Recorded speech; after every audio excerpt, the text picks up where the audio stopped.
Oh my dear students, how are you going to solve this problem in just simple shortcut method? What is the shortcut method? Let me write on the board here. Just see the problem here. It is a case of a spring. So in this spring here, if you observe, there are tensions here, tension T and T, and both combined together here, tension is taken as 2T, as shown in the figure here.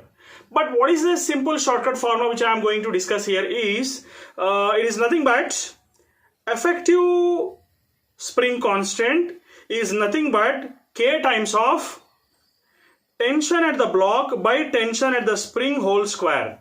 So this is going to be your shortcut formula with which you are going to solve the problem here. So therefore, tension effective is going to be K effective is going to be K times of, okay, and tension in the body. What is the tension in the body or tension at the block? It is taken as 2T, and tension in the spring here is considered as T here, which is whole square. So dt gets cancelled here.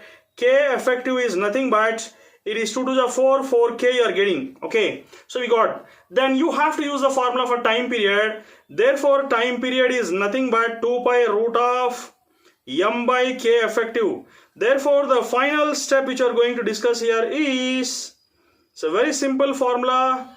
By using this technique, you can write T is equal to 2 pi root of m by K effective, and K effective is nothing but 4K. So this is going to be your answer. Is it wonderful? Thank you very much. Have a nice day, baby.